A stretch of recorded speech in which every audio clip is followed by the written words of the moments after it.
stand for the Pledge of Allegiance. I pledge allegiance to the flag of the United States of America and to the republic for which it stands, one nation, under God, indivisible, with liberty and justice for all.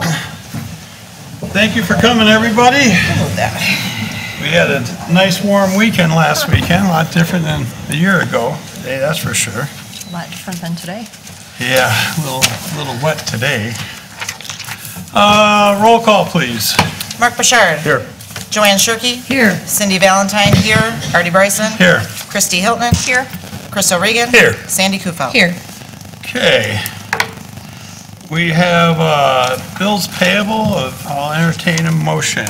Make a motion for bills payable in the amount of $59,644.22. Support.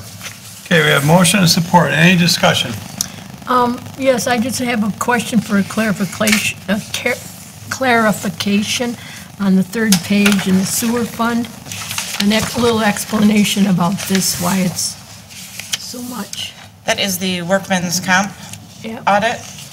So every year they do an audit depending on payroll. In each department. Yep. Yeah. It gets broken down by department. So what happens is when they come in and do an audit and they give us a revised premium based off of our payroll, then we credit or debit the accounts that we're over or under.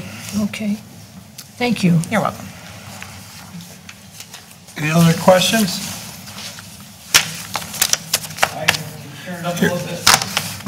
Hearing none, or roll call vote, please.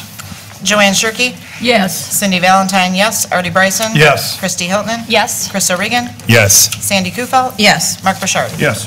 Okay, motion carries. I'd like to amend the agenda for under new business, item 4, accept a $50 donation for the fire department, and item 5, accept a resignation of Wendy Meldrum. Support.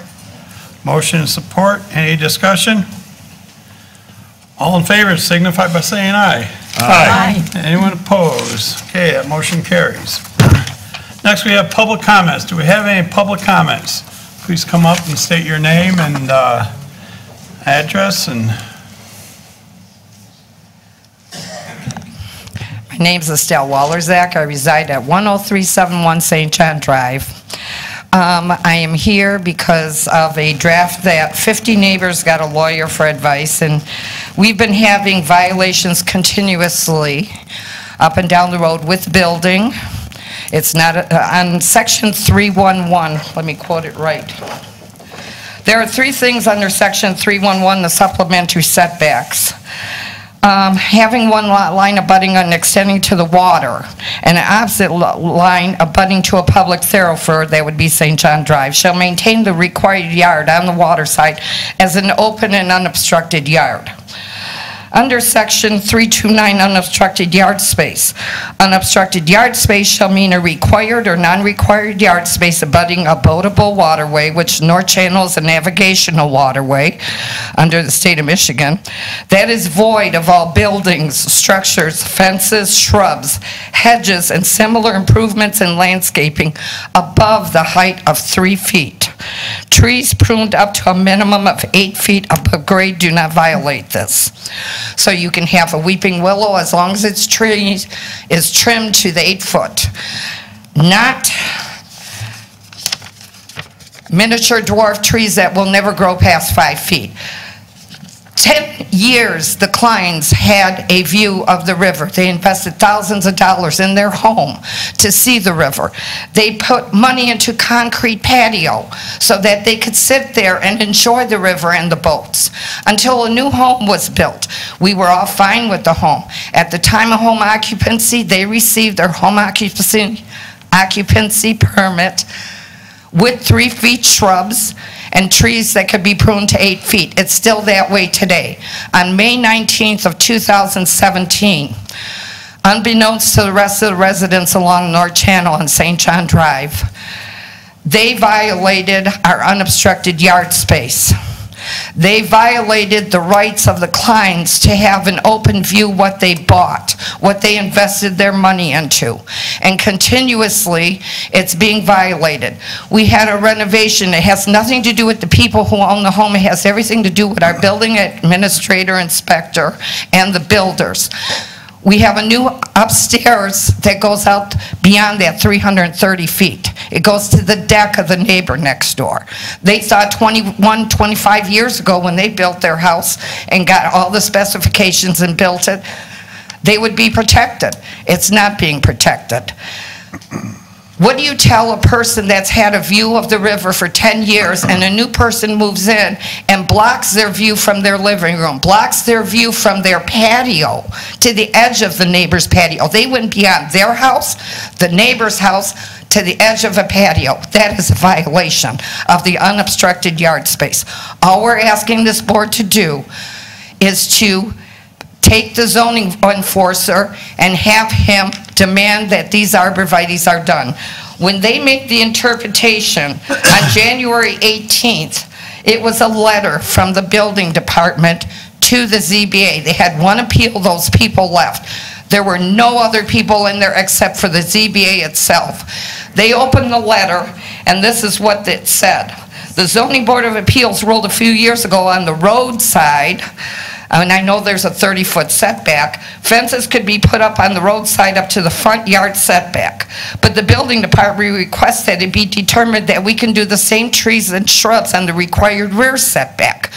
We already have an ordinance, section 311-1, that states shrubs are at 3 feet. You want rose bushes, they're under 3 feet, go ahead.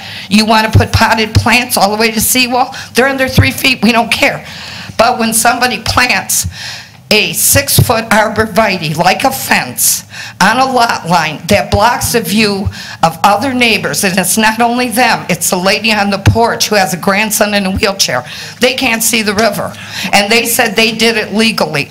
I want to know how they can do it legally. So we came up with the Giffel Wells straight method setback.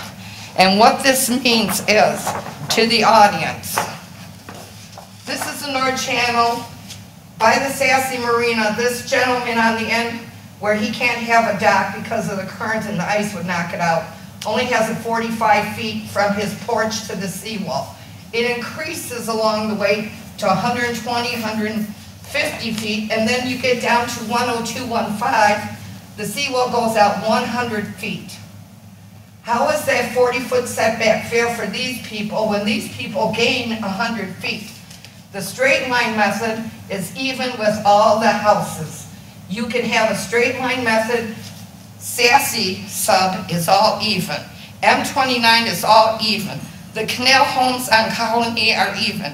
The Home Association on Colony makes sure the houses are even so they can all enjoy the view. If you're in real estate, the first thing you do for water property is look at that view. What can the client say? Look at my arborvitaes through my living room. It went beyond the house. They're in violation. The straight line method would guarantee that the setbacks would be even, that the shrubs and trees would be honored at the 3 feet, that when you go 330 feet out to 8 lots, because 8 times they're 40-foot lots, 8 times 4 is 32, 330 feet, that's 8 lots that way, 8 lots that way, which we're in all agreements with. But when this 330 feet becomes 332 beyond the setback of the home supposed to be in 330 feet, it's a violation. And who's doing it? They have their land surveyed, the building inspector sees the site plans, the site plans are held, you're supposed to check it to the ordinances.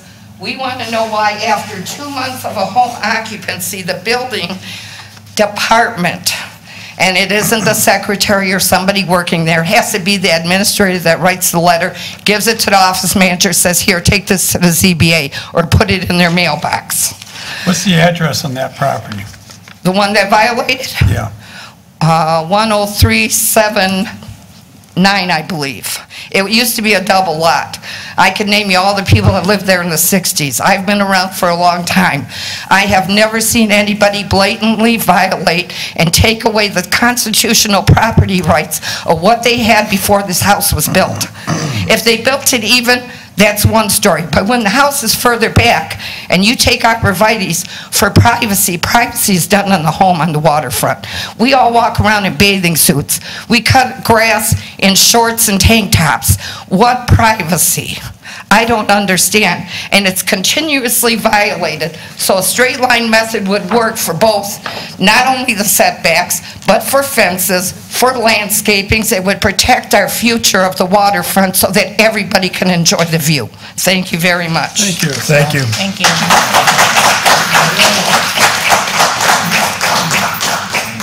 Any other public comments?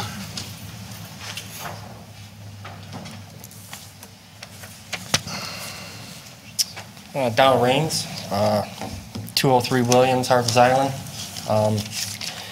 I'm here because of 222 Williams. They have a structure and a fence put up. I'm under the understanding that there is a temporary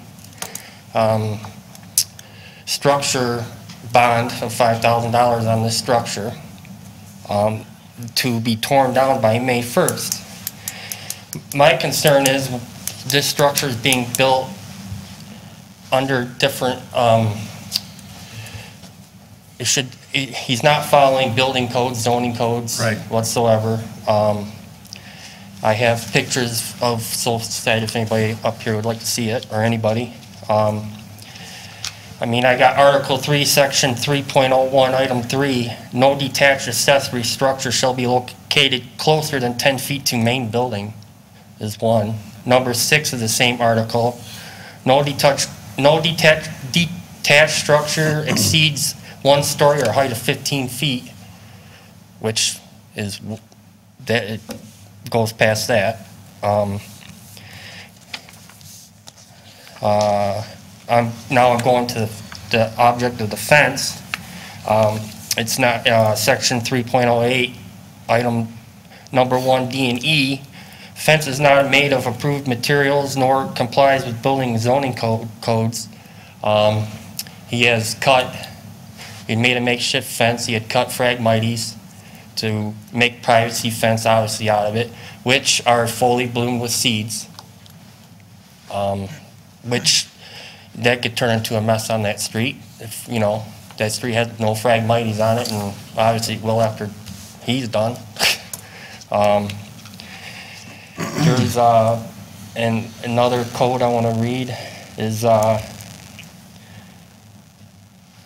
Section 28.03 permits requires a subsection 4. No building or structure or thereof shall be hereafter erected, altered, moved, replaced unless building permit shall have been first issued for such work. Township did not receive 2 sets of plans for review by building official for this accessory structure. It is in violation, is not permitted for construction. The structure has no permit. It cannot under Section 3.19 be allowed to receive a temporary use permit. Also under Section 28.03, Section D, subsection 4, the building official can deny the temporary use or put in place safeguards that will protect the safety and health of occupants and public. The township ordinance provides building official with the necessary tools to place stop work notice and require removal of structure. To me, he shouldn't even have got that bond. Well, can I answer your question real quick? Yeah. This goes back, when you first started, the structure is definitely illegal. We know that. And what happened back in November, we sent him a letter saying, you know, this illegal structure has to be removed to the owner of the property by December 20th. He responded, he's a judge, he knows the law, you know, he's a retired judge in Macomb County. He responded by, well, it's a temporary structure, blah, blah, blah, you have to allow it, and under our ordinance, you can have a temporary structure for up to 6 months. So that being the case, it's our right to demand a structural removal bond. So we said, okay, give us a structural removal bond for $5,000. If it's not down by May 1st, we're going to tear it down, which happened. Now, since then, we've had a lot of conversations with him. I have personally with the judge this last week. He knows he's got a renter in there, and he told the renter to take it down, and for some reason he hasn't. And I know they were supposed to have a meeting with the police and the owner of the property and the tenant this last Saturday, which I believe happened. I haven't gotten a report yet from the police what was the understanding of that. But I told them, either something's going to happen or they're going to start getting tickets. Unfortunately, yes, we know it's an unsafe, illegal structure. The township doesn't have the right to just go in there and tear it down. Well, I understand that. Right now, yet. No, I understand that. We have our I understand that part. Yeah, we have a process, and for us to do the illegal structure route would probably take longer than 6 months. We'd have to go to court, and the judge would probably give him 2 or 3 months to bring it down, and then if and when he doesn't, we'd have to go back to court and get an award to actually go and tear it down and to be able to charge the homeowner. And that takes time. They give him another couple months.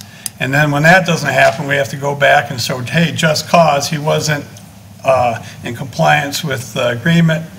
And, it would be a series of 3 different court cases.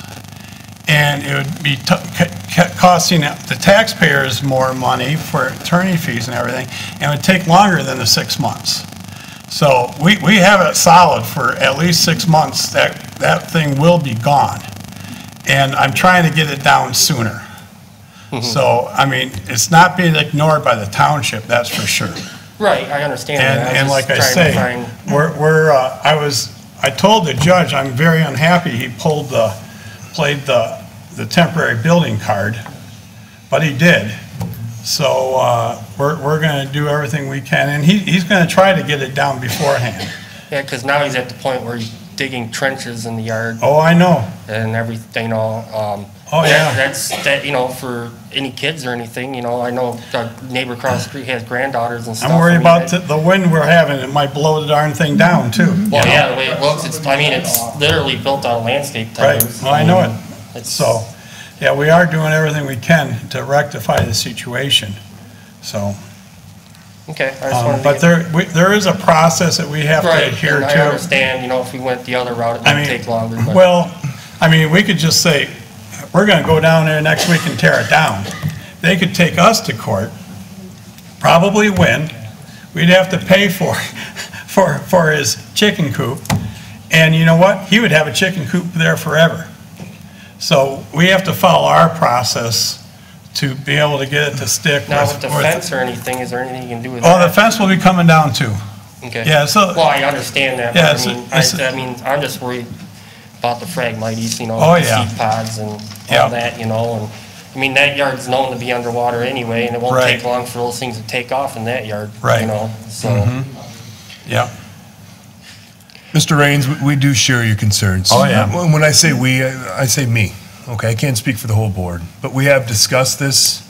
We are aware of the violations, and we have taken the legal action necessary to correct those violations. You ever heard the old adage that you get more bees with sugar than you do vinegar, right? Oh, yeah. So that's what we're attempting to do right now, although the deliberations for the legal means have taken place and are moving forward. So we do appreciate you coming up here, sharing your concerns. Yeah, it's just, my family's been through enough in the past year, and now it's a big stress that, we were going to sell the house, so get my parents off the island, and, now this is going to throw our plans further along because no one's going to want to buy a house looking at that, and it's just a stressful situation, We understand. If you stay after the meeting, maybe I can get your phone number from in. We'll keep you updated on the information as it becomes available to us. Okay. Okay? All right, thanks. Thank you. Thanks, Donnie. Yep. Any other public comments? Yes, same thing he's talking about. How you doing, Steve? Pretty good. How about Good. yourself? All right. Well, we're talking about the same 222 Williams. Why did it get to this point? Is my question.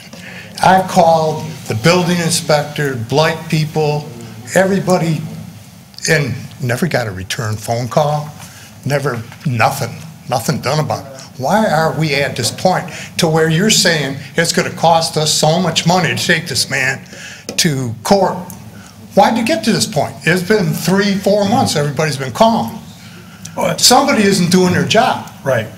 Well, I don't know why you didn't get a return phone call, you should have, but it hasn't. A response, a letter, anything, like I said, but somebody is not doing their job, is what this amounts to with this other lady over here. It hasn't been ignored, the chicken coop. I understand that. I don't know why. I heard you say all that, but I'm just saying, somebody isn't doing their job. Well, we only have so much right what we can tell people to do on their own private property. I know that legally, I've been a licensed builder for 30 years. Right. You know what? And if I did something like that, in a week, it would have been torn down, or I'd be going to jail. Okay. And I've been threatened with it when I worked for a company in New Haven. I was putting up a factory out there. They put a stop work order on it, and I called my boss, and he says, "John, go ahead, do it."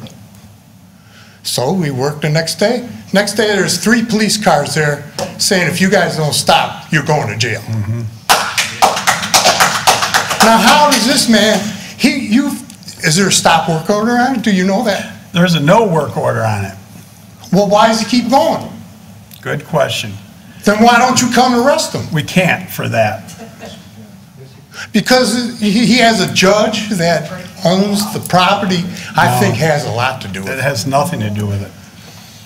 But that's my opinion. Okay. Because he's giving him legal advice. Okay? And I guess you gotta go, but somebody's not doing their job. I don't know, I'm not blaming it on anybody, but somebody's not doing their job, and you should look into this, because this is not right. Like I say, I had an inch step off, and I had to tear it down and rebuild it, you know, for stupid things like that. Yeah. And this man puts up a shed and chicken coop and stupid stuff like that, and you know, oh, but that's okay. And you just ignored it. No, we didn't ignore it. All right. All right, thank you.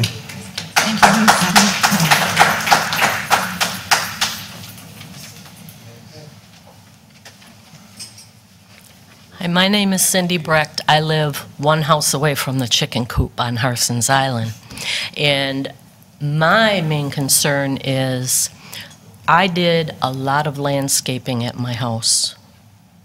I have flowering bushes on the berm next to my septic field. I have 2 large flower beds in my front yard. Now these chickens have come and broken down the berm, okay, the chickens that live in the infamous chicken coop. But unfortunately during the day they're free-range chickens. And unless the person renting that house notices that you're outside screaming at the chickens, he lets them go wherever they want. The house next door to us, in between that house and ours, is a rental. They did some landscaping in the front with the red mulch. Well, chickens like to get the bugs under there, so the red mulch is all over their lawn. The chickens are always in my flower beds, and they've removed all the grass from the foundation of our house on the one wall. So the dirt is washing away. So is the judge going to pay for the truckloads of dirt that we now have to bring back in? 10 years ago when we built the house with the ferry fees, the dirt was about $125 a truckload. So I don't care about the chicken coop as much as get rid of the chickens. He's got mallard ducks cooped up inside a shed within the enclosure. No, but it's against DNR. What's your address? 202. So there's one house between us and them. We're towards the water. Yes. Yeah, okay. So, you know, if we have to wait 6 months for the chicken coop to be gone, at least get Well, rid of hopefully the not. chickens. Because I've heard pigs, we can get some pigs and put them in a pen in our backyard, and in 6 months, we can sell them. Make a lot of money. Yeah, everybody. I mean, this is ridiculous. It's absolutely ridiculous. I understand. Okay, yep, we understand. I mean, it's Okay. more than the looks of the chicken coop and the Right. security. They're destroying our property. What is the ordinance thank you. as far as that goes, as far as your chickens go? They have to be in a coop. Well, they're not. Right. And the police have been. I know. It's a police matter. I know the police have been out there 3 or 4 times. I'm Roland Brock, I'm 202, I'm her husband, 202 Williams. Yeah, the chickens, I got it pretty well tore up along the edge of the west side of the house. I have the berm kind of so sloping away from the house, so when the rain comes, but there was grass there and it helped hold the dirt in, and now they got it tore down. And I've been in contact with Brian, the police officer and stuff, but it don't seem like anything's going on. Every day here, he wanted me a day after Christmas have a essay made out for him to pick up to tell what was going on, how many episodes, and write him a little note on how many times you see the chickens and how many times they're in the yard and whatever. Well, I can't talk to the guy, the kid that has the chickens. I can't talk to him no more. He's said that he's getting sick of the people around. He's gonna start capping, and that's rough. His stepdad was standing there and said he can't do nothing about it. He won't listen. Well, when the kid says, "I'm ghetto and I'm gonna start capping," exact words, "I'm getting sick of these people around here. I'm ghetto and I'm gonna start capping." Well, nothing's been done about that. That's pretty serious stuff. I've walked out on my deck with a crossbow, not cocked, because I was told I could shoot him with my 12 gauge if I wanted to. I don't want to kill his chickens. It ain't the chicken's fault, I walked out on my deck with the crossbow without even it cocked or nothing, and no bolt in it or nothing, and I said, and I'm on my deck, the chickens are about ready to go in my yard. He comes over across the other yard, and I says, "Kyle, I'm gonna shoot these chickens if they come in my yard anymore. I just want them to see it." He said, "Go ahead, shoot them. I don't care, shoot them." Then he told Brian that I threatened him with my crossbow. Well, my crossbow wasn't cocked. I didn't threaten him, but it's getting out of hand. It's way out of hand. I don't know what to do. And so it's a little scary, and I don't want to see, and nobody's doing nothing, so it don't seem like it.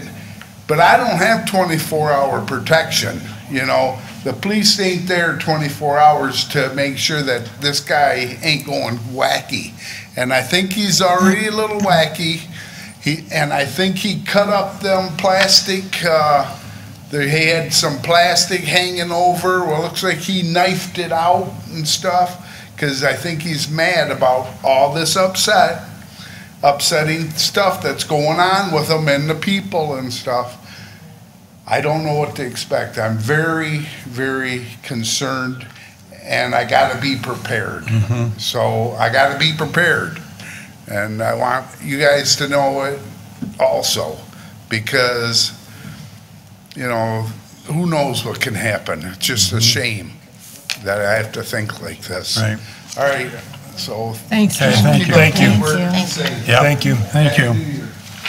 I did say we did have a meeting Saturday, or there was a meeting Saturday with the police, the property owner, and the tenant. So what became? I don't know yet, because the police officer's off today, and I'll get a report on that either tomorrow or Wednesday. Well, what I'm saying is, okay, So- you're saying all these legalities and everything. Well, I was hoping- How long is this gonna go on? I was If hope- the judge, he could make it go on for years. I was hoping there was a resolution where he starts taking it down. That was our goal for the Saturday meeting. So I don't know if one was reached or not. So, okay, I agree, thank you. So any other public comments? Sorry to be so rude, but it's gotten to that point. Good evening, everybody. Hi, Andy. On a lighter note, I have with me tickets available. First of all, thank you to each one of you who have purchased a ticket, and if anybody else still wants one, I'll happily oblige that. It's for the Algonac Education Enrichment Fund, which was established 21 years ago to provide mini grants for teachers in the district to buy programs or softwares or other supplies to do things that are above and beyond what is in the regular school budget or the supplies that they would ordinarily receive.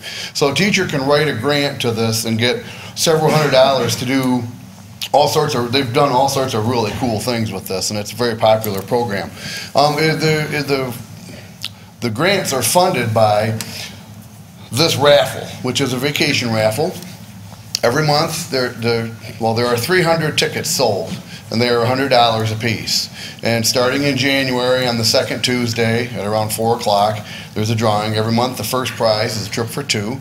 Every month, the second prize is $125, and every month, third prize is a $100 certificate at Johnny Liga's. If you can win one trip per ticket per year. If you were somehow to get your ticket pulled a second time for a trip, you just automatically win second prize. You can win multiple second and third prizes. You're giving to a foundation. You're helping children by having extra resources for their teachers, and it's a lot of fun. If you win a trip and you don't want to or you cannot take that trip, there's a cash value listed for what the trip is worth. They'll write you a check for 60% of what the trip's worth. So again, thank you, and if anybody else, or you hear of anybody else that wants one, let me know. The first drawing of 2019 is tomorrow around 4 o'clock. So if somebody calls me or lets me know that they want a ticket before 4 o'clock, we'll get them in. We'll worry about collecting their cash from them later. If somebody wants in, we want them in. So, thank you very much. Thanks, Andy. Thank you.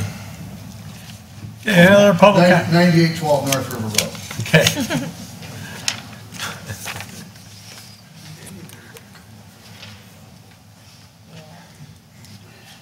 Hi, my name's Herman Hook. I live at 10431 St. John Drive. I'm here this evening because of the resolution here that's going to be voted on. I don't know, I was under the impression that this was already done, so that's why I'm here this evening. I know when I was here last, most of you were all here, but maybe some of you weren't. I'm just trying to make this fair for everybody, you know. I purchased this home because I wanted to live on water. You know, I wanted to see the view of the water. Last time I was here, I had said the home to the east side or the west side of me should be condemned, but it will be, I'm sure, shortly. Fortunately enough for me, I think I'm going to be able to purchase that home, and I'm going to knock it down and have an extra lot. But if I was not able to purchase that home and this 40-foot rule stayed in effect, the home to the east side of me is also an older cottage, which a lot of, if you know St. John Drive, a lot of the older homes, they've been there since the 20s, you know. So whoever purchases the house to the east side of me is, I'm sure they're going to demo. They're going to demo it and they're going to put up a home. If somebody were to do that on both sides of me and built 40 feet from the seawall, I'm going to be looking at a tunnel. You know, I mean, I'm going to be looking at a tunnel. That isn't why I purchased this property. I purchased this property to enjoy the views and, of course, enjoy the water. this straight line that we've been talking about seems to be about the fairest thing, I believe, that we could do. You know, everybody will still have their views. My neighbor 2 doors over from me, they purchased a home, an older cottage. They tore it down. They lived in it about 1.5 years. They've torn it down, and they're putting up a home. They're putting up a very large home on a 48-foot lot, but they're staying back with that straight line. They're still able to put up, I think it's a 4,600 square foot house, and not obstruct anybody's views.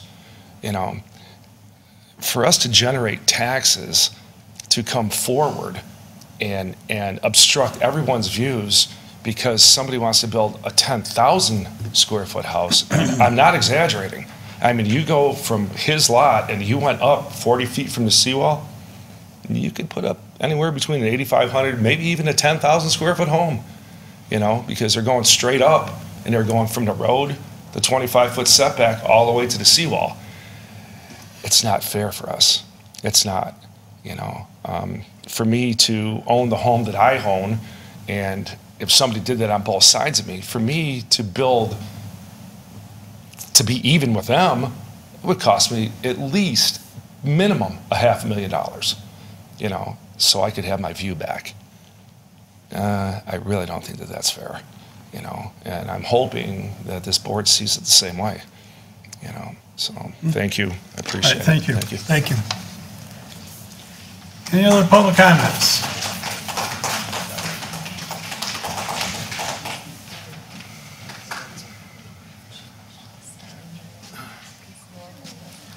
Good evening. I'm Jim Klein. I own 2 houses on St. John's Drive, 10385 and 10682. I've got a lot of money invested in St. John's Drive, and I'm supposed to put more in there.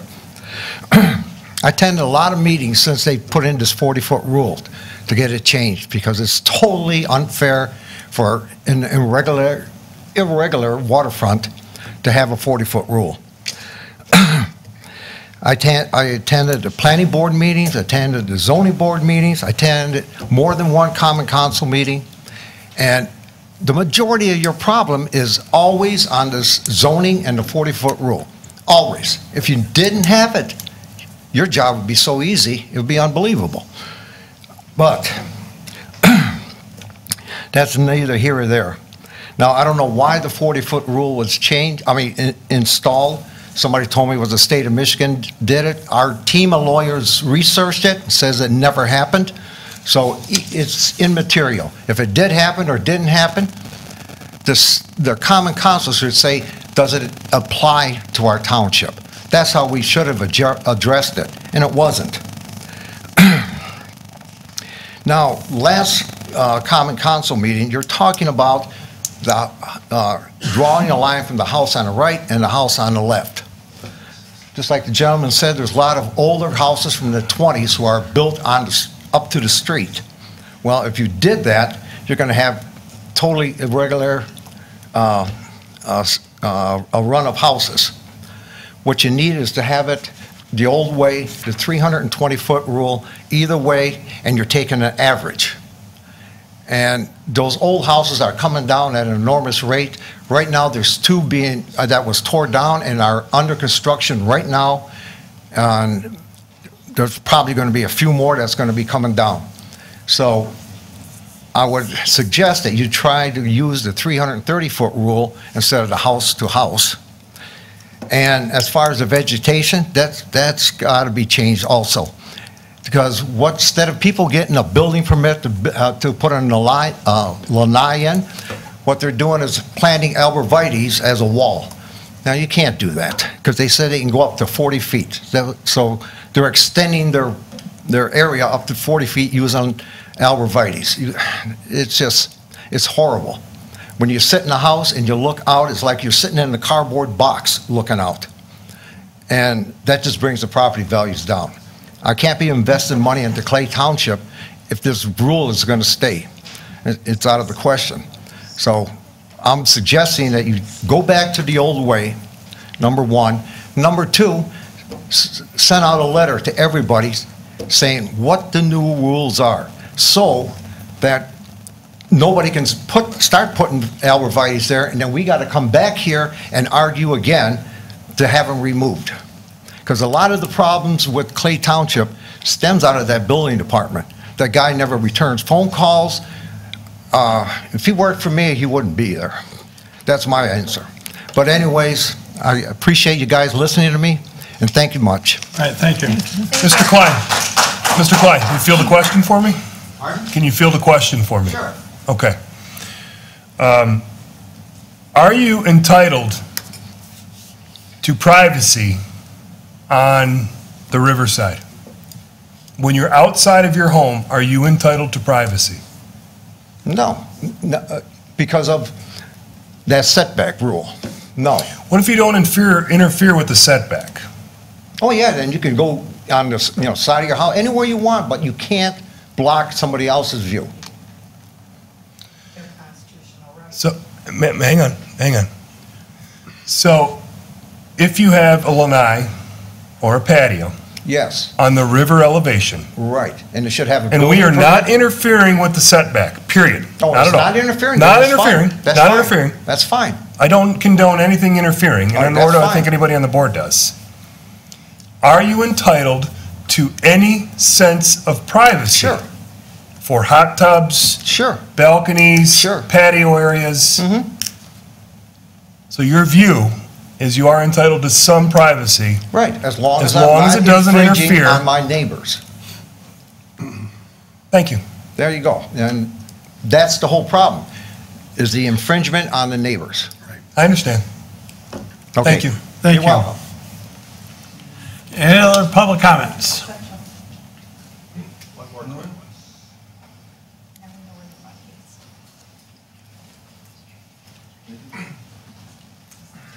What you had just mentioned about the hot tub. Yeah. I have a hot tub Yep. on the back of my home. Yep. And as for privacy, do I wish I had more? Absolutely, I do. You know, you're in the hot tub and, you know, you might have some friends over and you're having a glass of wine. Right.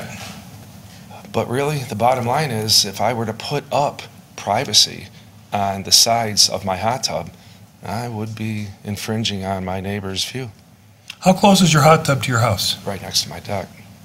My deck is probably 10 feet off of the house, which is all code, Yep. and the hot tub is right off the end. But if I were to put up, let's say, 6 foot, just for argument's sake, everybody's talking about arborvitaes. Okay, Yeah. 6 foot arborvitaes Yeah.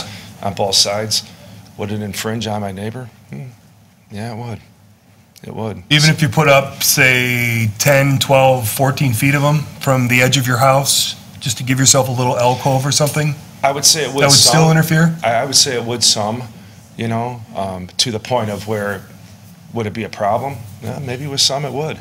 You know, Mhm. I mean, at one time when I put the hot tub up, I was going to put one of those enclosures Yeah. around it, you know, for the winter. Right. And I looked at it and went, no way, I wasn't going to do it. Because Yeah, it 'cause would that's a little infringe. more- It would infringe on my neighbors, but it wasn't taller than 6 foot. You know, I mean, if it would have been, you know, 6 foot and Mhm. there's a little roof on it to keep you a little bit warmer inside it, yeah, it would have been, it wouldn't have been a permanent structure, of course, but would it have infringed? Yeah, it would have, you know. Well, your opinions matter. Yeah. You know, they do. And there'll be no pleasing anybody, you know, everybody. Oh, no. It just won't happen. No, I'm just You making won't please the comment everybody. of, you know, But- it would probably infringe on them, you know. Thank you. Thank you.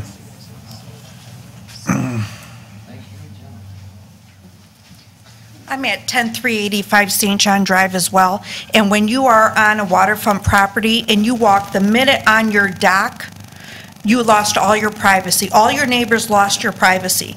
I can see in every single house, lanai, patio, everywhere you go, you lost your privacy. So some arborvitaes there or some bushes there will not infringe on anything that I can't see right when I walk on my dock. So when you build on a property or you own on canal or lakefront, riverfront property, you automatically lose all your privacy once you buy on that property. The minute you buy. And when you buy on that property, you should know that right from the get-go. Or else go live in a farm or somewhere who has acres on river or on lake. But for St. John Drive, you have no privacy, and you should know that coming in. Well, whose opinion is that? Is that That your is opinion? everybody's opinion. Okay, so it's And opinion, you know what? though, but Actually, that is but I don't not. know that it's state You know law. what? That is And not I don't an know that's in our opinion. ordinance at this time. That is not an opinion. That's a fact. The minute I go at the beginning of my dock, the minute I stand on my dock or the seawall, everybody loses their privacy. I can look in right here, whether they have arborvitaes or not. Okay, I get that. I can look in their house. I can look in their kitchens. I can look in 4 neighbors down. So that's not an opinion. You lost your privacy. So having arborvitaes up to 40-foot rule is not a privacy issue. That's an obstruction issue for your neighbors. It's disrespectful right out of the gate. Because you don't have privacy there. It's a courtesy issue. It's a And I courtesy. think people move into this community from other places and they think that they can. Correct. They're. Because you do not have privacy when you have neighbors on the water. The minute I walk on my dock, the minute I walk right to the seawall. We're going to address this real soon. The minute I walk over there, nobody has privacy. I don't care if your arborvitaes are up to the seawall, you have no privacy. Okay. Because I can see everybody. Okay. And I just want to bring up one more point about the 40-foot setbacks. I have a Planning Commission approved meeting minutes from December 9th, 2009, almost 10 years ago. Chairperson DeBoyer. Okay, as Mr. Meager stated, that was our first planner. We have been working on the master plan, blah, blah, blah, Mr. Koviak, God bless him, and looking at bylaws. We need to update them. We'll put together a draft. Okay, and at the request of the ZBA, we also need to talk about Anchor Bay Drive and possibly looking at the setbacks and side yards to see if we want to make any changes or leave it the way or get back to the ZBA. Is this strictly on the 40-foot lots? That was asked by George Lyle, God bless him too. Only the 40-foot lots. Also by law, we're supposed to be sending an annual report to the Township Board. My point is that setbacks have been argued for the last 10 years. We finally, 50 out of 68 homes along North Channel who felt that the 40-foot setback did not fit the rule for our road because of the regular size of lots, came up with the Giffel-Weffords or Webster straight line method, which would be fair because all the houses have to be within that 330-foot rule. All the houses are even amongst 98% of this township. So a straight line method would work, and what the straight line method would ensure is that fences do not go past the rear of the home that would interfere with our view, which would work together with the unobstructed yard space of section 3.29. It says that they want to have a fire pit. It's supposed to be 15 feet from the home. It is not 15 feet. It is within that 40-foot setback. And under the definition of a structure, anything built attached to the ground. So when you make a concrete circle that's put in the ground, that's going to be permanent. You can put the loose fire bricks on it, fine, but it's within the 3 feet, so we don't care.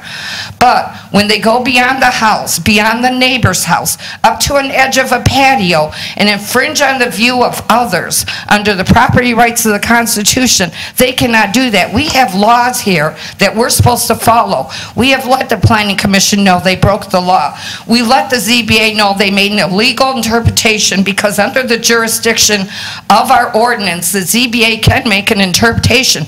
They cannot change the intent or the meaning of an ordinance. When they threw the word arborvitaes into their interpretation, they changed the intent and the meaning of that ordinance. Thank you. Thank you. Any other public comments? Okay, seeing none. We'll move along to the consent agenda. I'll entertain a motion. I'll make a motion to approve the consent agenda consisting of the minutes of the board meeting of December 17th, 2018 in synopsis, check reports, the October and November water report, notice of planning commission meeting dates, communication from the family of Natalie Thomason, and there were no requests. Support. Okay, we have a motion and support. Any questions or anything on the consent agenda? Somebody should read that letter. It wasn't. Yeah, you want to read it, or I got it right here. I can read it if you want to. You got it? Sure. Go ahead. This is the communication from the family of Natalie Thomason. Algonac Community Schools faculty and students, residents of Clay Township, Harson's Island, and the city of Algonac. My family and I have been amazed by the generosity, kindness, and support provided by our loving community. Saying thank you does not even begin to express our gratitude. The enthusiasm of each of you to be a part of Team Nat has given Natalie the courage, faith, and hope to get through a situation that no teenager should ever have to endure. From the time she was diagnosed, Natalie has encouraged everyone to face each day with a smile and has shown us that love and prayers can work miracles. Natalie's positivity is contagious and continues to give us all the strength to fight this battle against cancer. As we continue down this road to recovery, we ask only for everyone to keep her in your thoughts and prayers.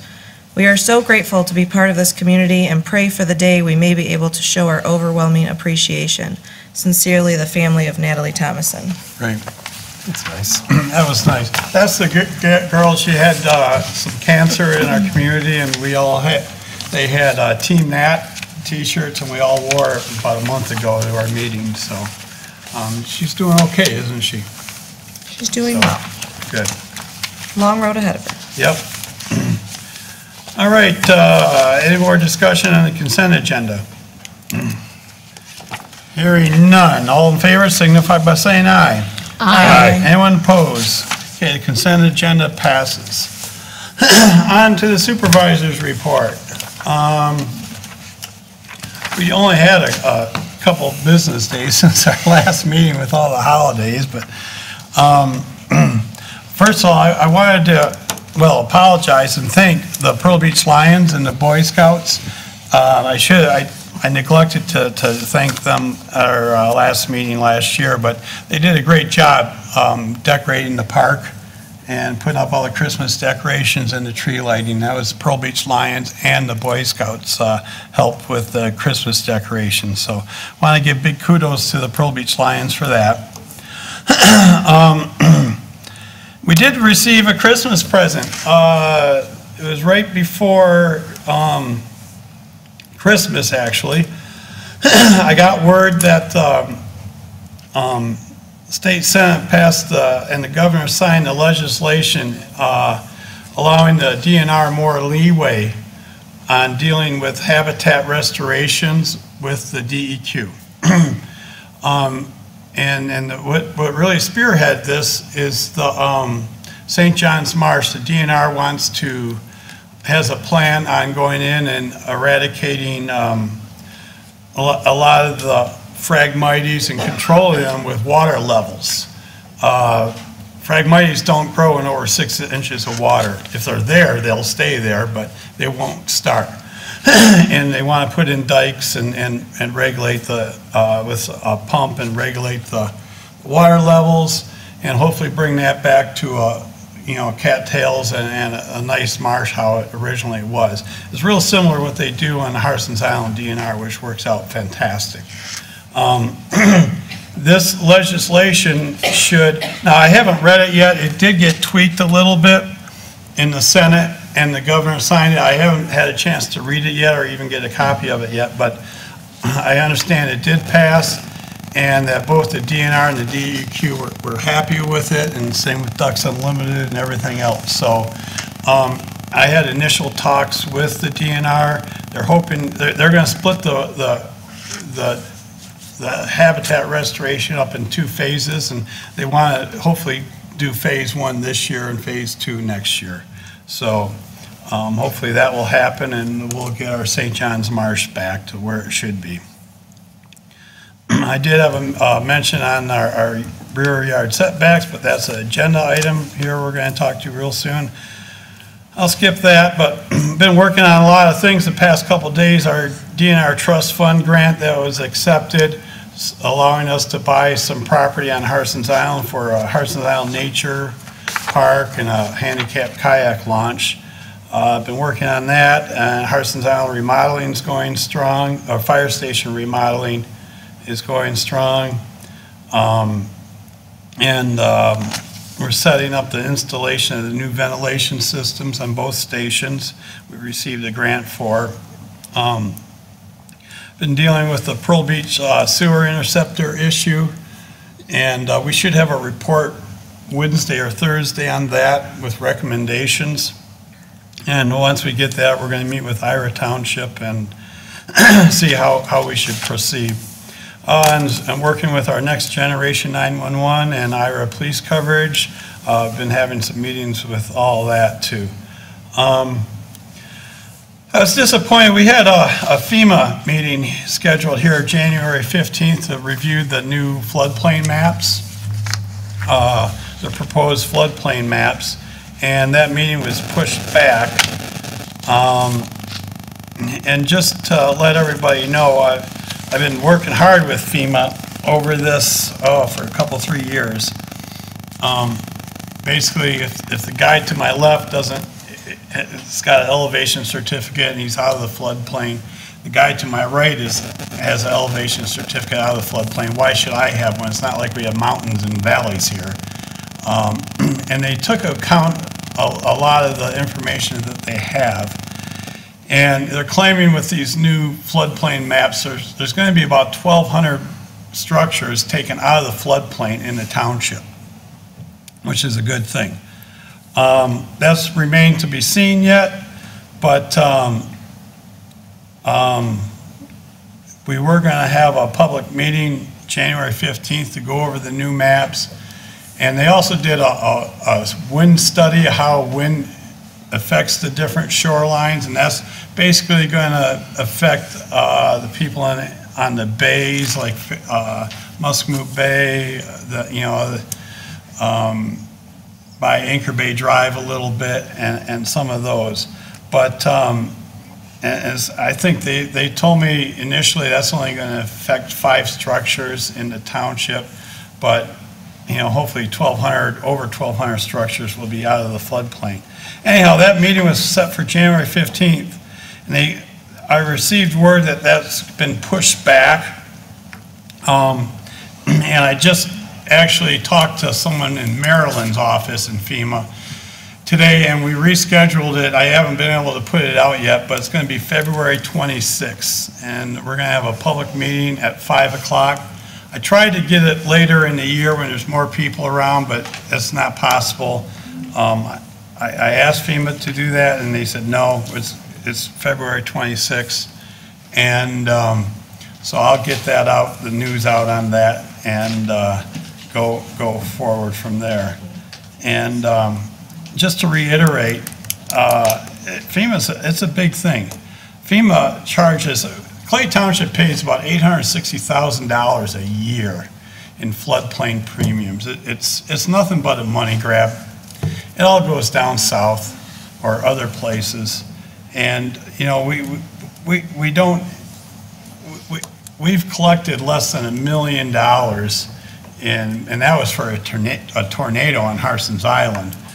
I don't have the recent numbers, but I know like 2-3 years ago, since the FEMA has been enacted, Clay Township's paid over $33 million in floodplain premiums. That's off of people's mortgage. And I just think back how many foreclosures that could have stopped and everything else. When so hopefully we're going to help some people out. So that's February 26th, and I'll start advertising that. We do have for the board members, we do have a MTA, our conference is the first week in April in Grand Rapids. If anybody wants to attend that, let Cindy know, and we'll make arrangements for that. I wanted to Oh, mention too, the next couple of weeks, we have 2 arbitration hearings scheduled. And the Boy Scouts, I want to give a plug for the Boy Scouts, is having a chili cook-off at the VFW January 19th, starts at 5 o'clock. I'm going to make a chili, and we also challenged the Elginak Fire Department. I hear they got 2 chilies. You think we can get a chili, Chief? We can try. For the 19th? And I hear the police is going to do a chili, and I've also heard Marine City. I started a chili war. I sent an email out and tell them we got the best chili. And Marine City Fire Department is actually going to have a chili too. At the VFW, the 19th at 5 o'clock. So I'm hoping we have a first responder trophy. That would be fun to help the Boy Scouts out. I'm going to a Michigan Township Supervisors Conference Wednesday and Thursday of this week. It's in Mount Pleasant, so I'll be gone those 2 days. And also I have a DNR grant workshop in Clarkson January 24th. That's in the afternoon I'm going to attend. Then again, we have all kinds of rec programs, Parks and Rec programs. If you're on Facebook, like us at Clay Township Parks and Rec, or call Cindy in our building department or anybody else, we can set you up. We have bus trips to Red Wings games, arts and crafts workshops. Painting classes, exercise, and cooking classes are coming up soon. Are you doing the 20-20-20? No. No. It's my resolution to be lazy this year. How's that going so far for you? Okay. So, and yoga classes and everything else. So, I think that's it. So moving on our agenda, under unfinished business. We don't have anything new for the Downriver Firefighters Association. We're trying to get them reorganized. Hopefully that will happen soon. Under unfinished business, so the resolution that people who are here were concerned about, zoning ordinance amendment 12636, provide updated supplementary setback provision for lake, river, and canal lots. And we talked about it at our last meeting. We had some questions. And we talked to the planners from Gifford, Webster, and people were kind of under the wrong assumptions. This ordinance, how it was written, only pertains to structures, the straight line. It does not, the way it's written, it does not apply to arborvitaes, to fences. You could only build, under this rule, you can only build your structure the straight line. You can still put a 6-foot fence up under how this resolution's written now. You could put a 6-foot fence up to the rear yard setback, which is 40 feet. We're trying to protect your views. That is not protecting your views. So how the whole zoning, how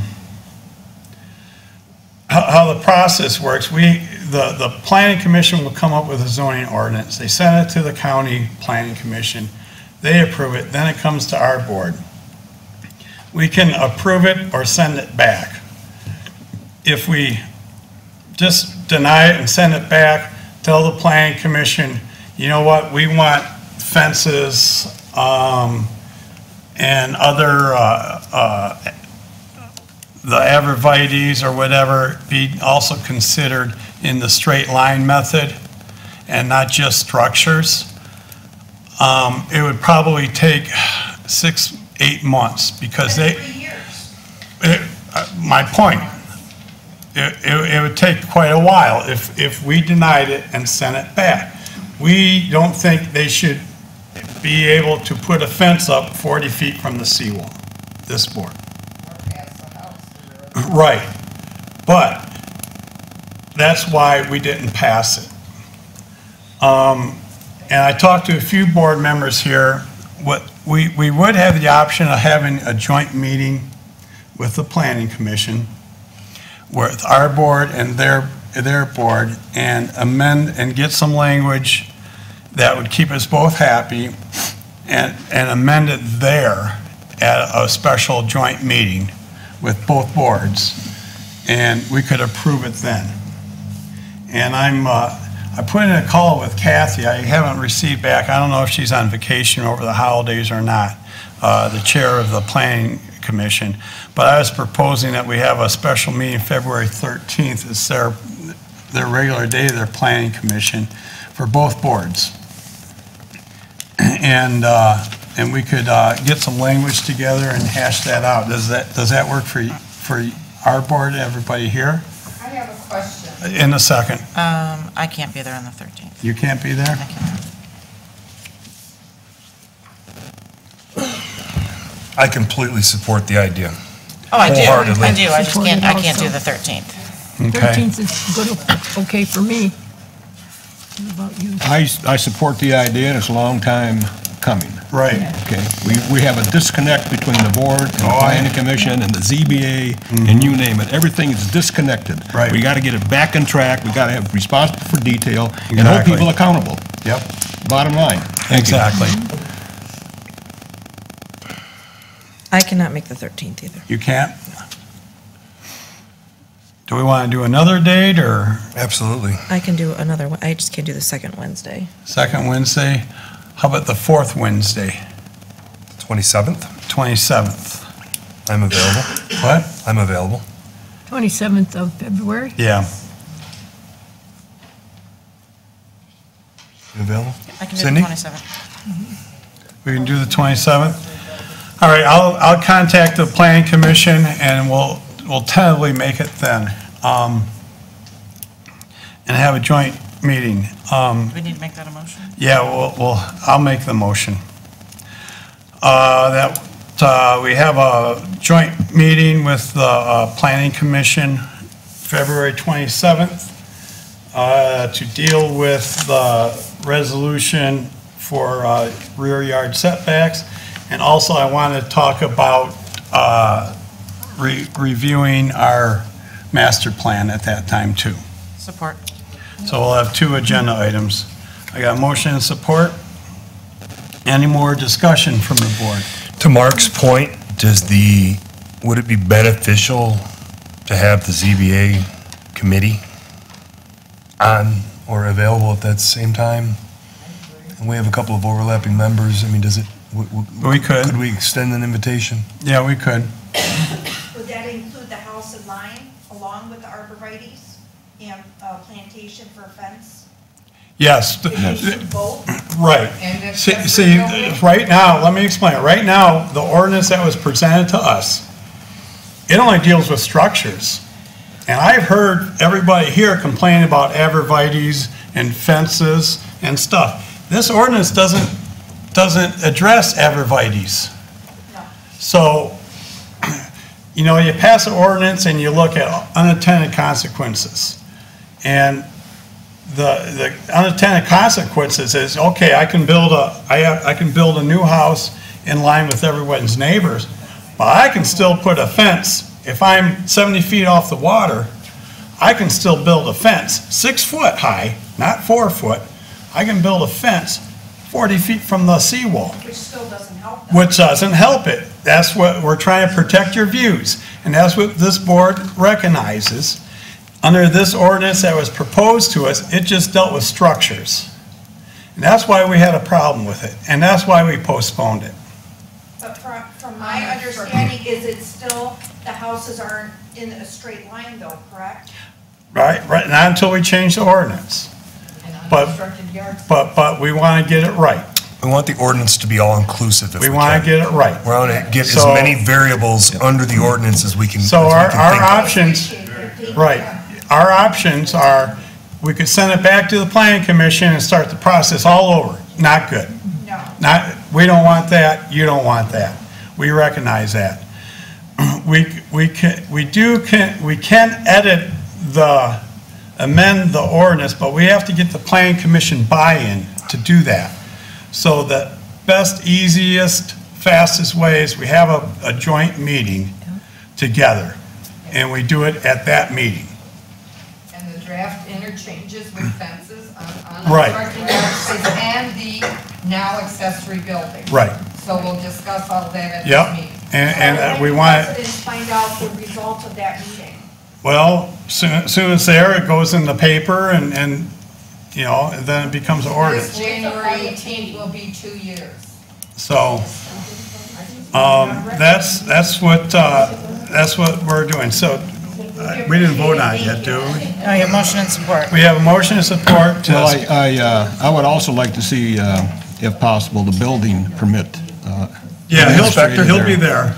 Building Okay. inspector? Yeah, building inspector, absolutely. Yeah, and probably the code enforcement officer as well. Yes, that'd be, Okay. So let's just make this, let's make this as inclusive as Absolutely. we can of the complete board. Okay. Great. Very good. you're fortunate we left out the assessment department.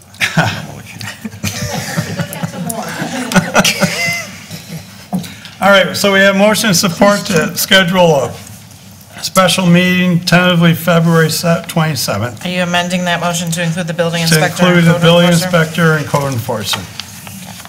And ZBA. And ZBA. Their meetings are at 7? Yeah, at 7 o'clock. I got you. We don't want to be a pain. And any more discussion on that?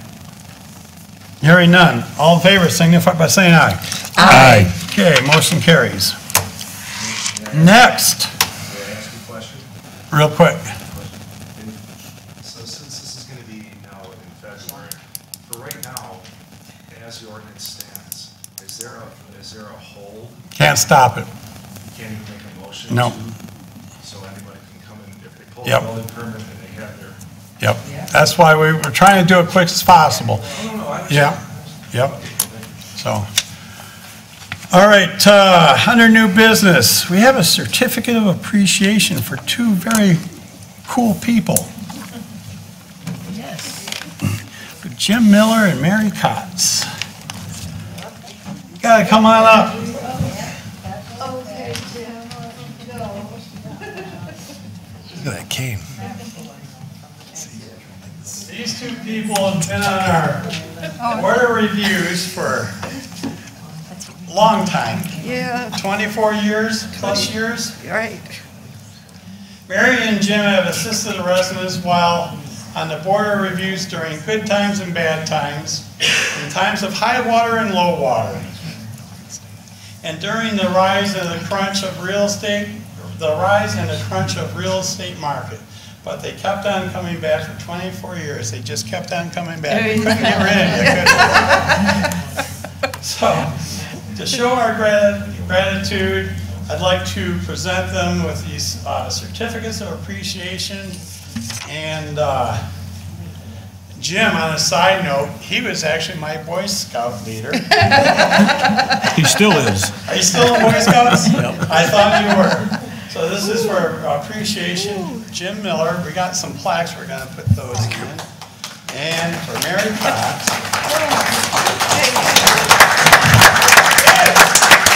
And to further recognize them, we got these plaques. In recognition and with great appreciation to James Miller and Mary Cox for 24 years of dedication and service on the Clay Township Board of Reviews. We got these plaques. We're going to put them on park benches in our park. Oh, how So they'll be there forever. Sit in our benches. That's right, you can sit in your benches. Hopefully too many pigeons won't be sitting on top. But we'll deal with that. So thank you ever so much. Okay, Arnie, thank you. Yes, and it's been a pleasure. Thank you, You bet. Arnie. You I bet. would like to thank everybody on the board, all the previous boards, all of you supervisors for having so much faith and trust in Jim and I. All these years to keep reappointing us. I'd also like to a special thank you to Tom Kruger because he was the one that first interviewed us and recommended us for the job. So, you know, we're very happy about that. And I wanted to say what a pleasure it was to serve the residents of Clay Township. We did represent the people, and we also wanted to do a good job for the township, and we really appreciate your faith and trust in the decisions that we made. And I am at peace with that because I really feel that we did the best we could. Thank you. So thank you so much. Thank you.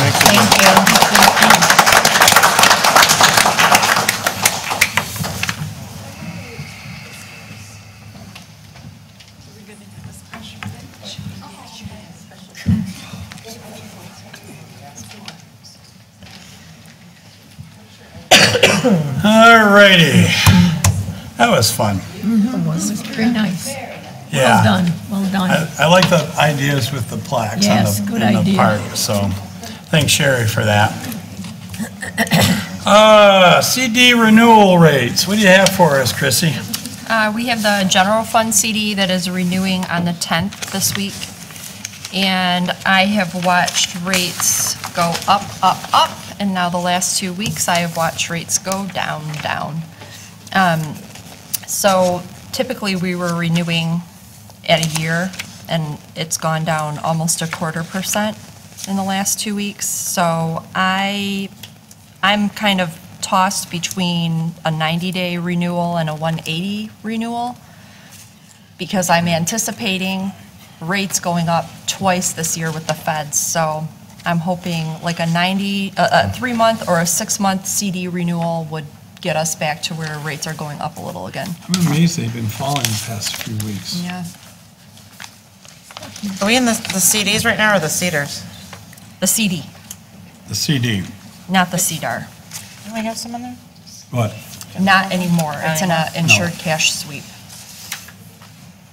Where are we at now with the interest rate? It's 1.95. That's where we've been at for the last year. Okay, and if we go 90 days, it'll be 2.20.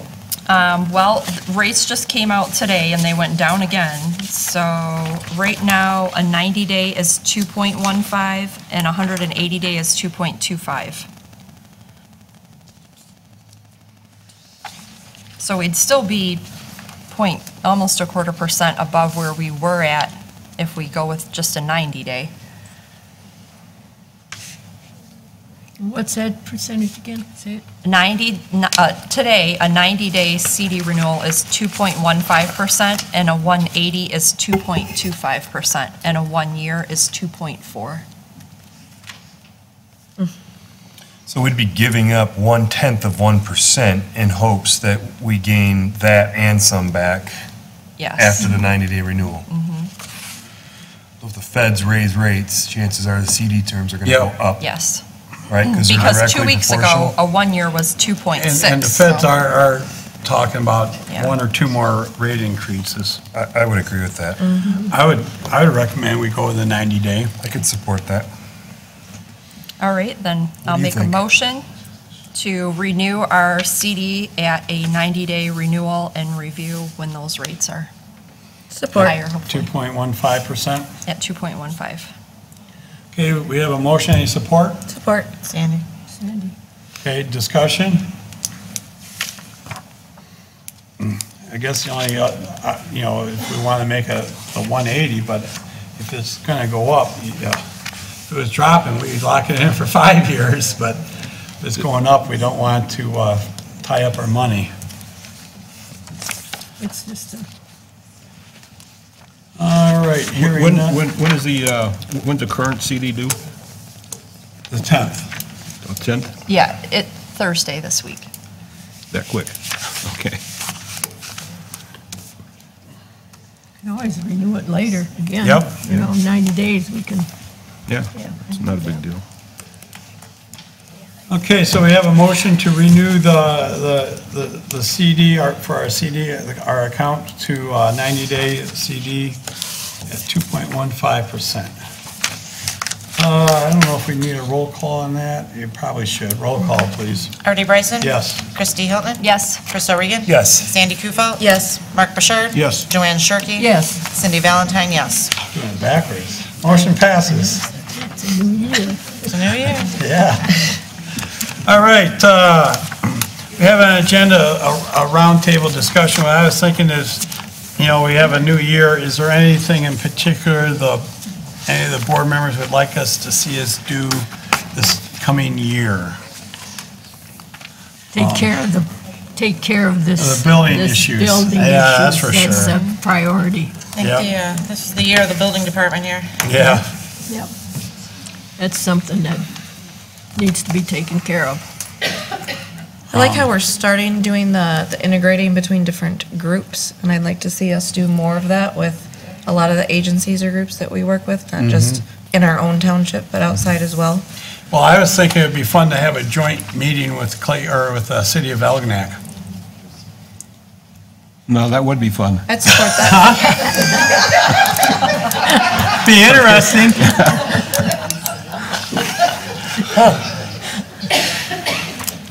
Be interesting. So. We should do okay. it. It's a great idea. Something to look forward to. Yeah. Something for future discussion. Yes, yes. That's right. Join the wave. So, all right, well, actually, I didn't participate when we did this. Our meeting was done this long, so. Took us to We'll just quarter move- after 8 to get to new business. Yeah, we'll just move on. It's all right. Right.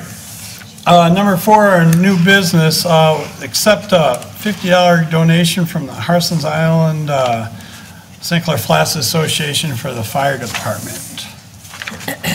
We received a check from them, $50. So, I'll make a motion to accept the $50 donation from the Harson's Island Association, which is made out to the fire department. Yep. Support. Okay, motion support. Any discussion? Hearing none. All in favor signify by saying yes. Yes. Aye. He said yes. Yeah, either way. Aye and yes. Anyone oppose? That much of a follower. Yeah. Motion passes. Next, accept the resignation of Wendy Meldrum effective 1/22/19. We received a letter of resignation today. No. Yeah, so she's actually going to go to work as a Cindy deputy jumping up to make that motion, did you? deputy clerk up to, at East China, so. Regretfully, I will make a motion to accept the resignation of Wendy Meldrum effective 1/22/19, and also wishing her well in her endeavors. I'll support it, Okay, motion support. which I don't really want to, but I will. Right. Any discussion? So we will be looking for somebody in our office staff soon, so. Anyone has any office experience, get a hold of us. Okay, any more discussion? Hearing none, all in favor signify by saying aye. Aye. Anyone opposed? Okay, motion carries. All right, board member comments. Cindy, do you have anything? No, nothing in particular. I'd like to just wish Wendy well, and looking forward to the new year. Let's see what we can get accomplished this year. Okay, Mark? Thanks for the shout out to the Pearl Beach Lions Club and the Christmas and other recreation that they do in the park here for the community. And I'm looking forward to the meetings with all of the departments as far as building is concerned. My turn. I was glad to see such a turnout from the community here on the mainland particularly, and the island, regarding a big concern that we have to deal with. And I always welcome, if you're concerned about something, come and tell us about it, and we'll do the best we can to solve it. And also, anybody in the community, not just Harson's Island, if you would like to see a little tour of the Harson's Island Fire Department as they're making all their additions and putting, the finishing touches that are necessary in there to have a more full-time fire department there. Staffed rather. I will be glad to take you through it. Just let me know, give me a call, get in touch with me. I can just push a few buttons and get in there anytime I want. And that's about it. Thank you. Sandy? Thank everyone for coming tonight. It's always good to see a bigger room of people regardless of what you're addressing, whether it's good or bad in your eyes. We still enjoy hearing it. So thank you everyone for coming. AYFL has canceled their chili cook-off for this weekend, so we hope that everyone goes to the Boy Scout one on the 19th. We hoped you did anyway, but now all of your efforts can be towards that group because they need it as well. And Jim and Mary, it was wonderful working with both of you when I was on the Board of Review. Thank you both for your time of service, and good luck. Could I please just say one more thing? Sure. I would really like to thank Barbara and Sherry for all of their assistance, because Jim and I really wouldn't have been able to do it without them explaining things to us so we would understand the properties and things like that, Yep. And I think Barb probably knows every property in this township. And then some. Inside and outside, and Sherry is learning, and she will be just as good. Yes. Thank you. Chris? Yeah, I'll make this short and sweet. I'm particularly grateful this year for the position that our Chief Rose has put our Clay Township Fire Department in. We could not say that a year ago. We've made tremendous strides. The chief has made tremendous strides in equipment updates, building updates, new hires, and Chief, I believe you've got the tiger by the tail, and I'm looking forward to riding on your coattails through 2019. Thank you.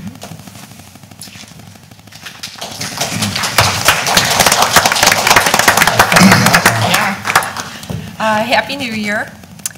We are still collecting taxes. That's about it. Yay! No one's clapping. When do they have to be in by? They are due without penalty winter taxes by February 14th. Keep up the good work. Happy Valentine's Day. Happy Valentine's Day. Yay! Yay! Okay, thank you. And again, too, thanks to Mary and Jim and all their hard work over the years. And I know you had lots of help by Barb and Sherry. They kept you going through thick and thin, so they do a good job. Also wanted to, like I say, it's been a long time coming. We've been dealing with this rear yard thing, but we want to make sure we get it right. And that's why we're going to put it off for a month, unregrettably, but we want to make sure it's right and all-inclusive. So that's what we're trying to do. And with the chicken coop issue, we've been working on it since probably middle of November, before anyone was even complaining about it. And we're doing what we can for it as the law allows us to. Other than that, I'm looking forward to a good year. We got a lot of positive stuff going on. Where DDA's looking at putting in a mile-long bike path along Fruit Road.